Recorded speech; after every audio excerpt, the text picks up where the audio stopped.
আপনি সামিটের বিরুদ্ধে কি ব্যবস্থা নেবেন? আপনি এসালামের বিরুদ্ধে কি ব্যবস্থা নেবেন? অন্তর্বর্তী সরকারের সময় অনেকগুলো দুর্নীতির প্রমাণ কিন্তু মাননীয় স্পিকার সংগ্রহ করা হয়েছিল। এখন সরকারের সদিচ্ছার বিষয় যে সরকার এটাকে কাজে লাগাবে কিনা। আমি মাননীয় প্রধানমন্ত্রীকে অনুরোধ করছি আজকে ইন্টারিম গভর্নমেন্টের 18 মাসের সকল কিছুর জন্য আপনি দুর্নীতি দমন কমিশনকে নির্দেশ দিন।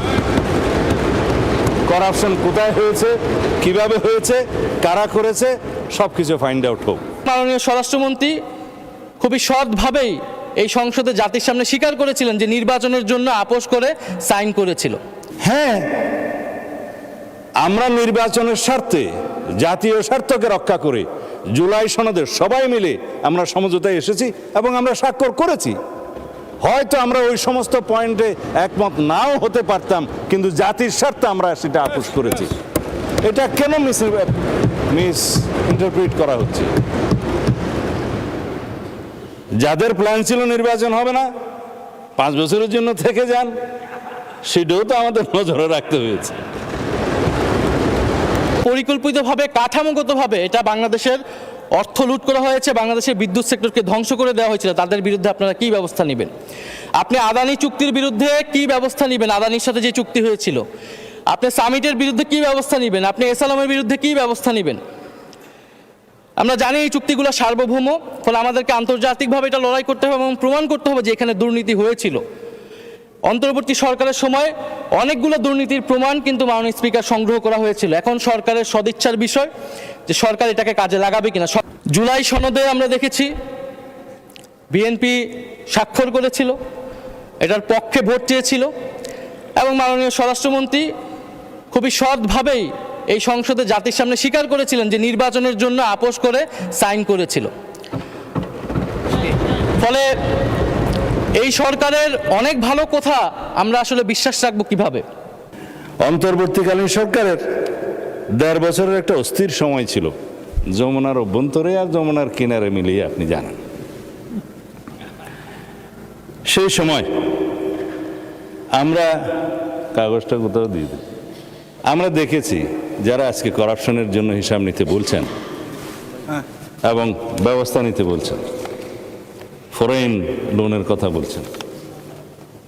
আমি মাননীয় প্রধানমন্ত্রীকে অনুরোধ করছি আজকে ইন্টারিম গভর্নমেন্টের 18 মাসের সকল কিছুর জন্য আপনি দুর্নীতি দমন কমিশনকে নির্দেশ দিন। করাপশন কোথায় হয়েছে, কিভাবে হয়েছে, কারা করেছে, সবকিছু ফাইন্ড আউট হোক।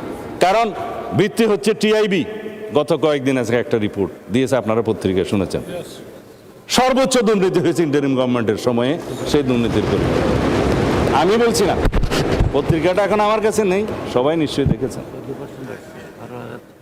তো তারা তো এক্সামশন পেতে পারে না। এখন এটা তাহলে আর পড়ি না। আর এই একটা অস্থির সময় পার হয়ে নির্বাচন আদায় করতে হয়েছে মাননীয় স্পিকার আমাদের।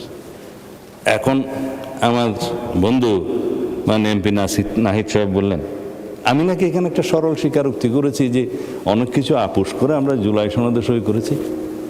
হ্যাঁ, আমরা নির্বাচনের স্বার্থে জাতীয় স্বার্থকে রক্ষা করে জুলাই সনদের সবাই মিলে আমরা সমঝোতায় এসেছি এবং আমরা স্বাক্ষর করেছি। হয়তো আমরা ওই সমস্ত পয়েন্টে একমত নাও হতে পারতাম, কিন্তু জাতির স্বার্থে আমরা সেটা আপোষ করেছি।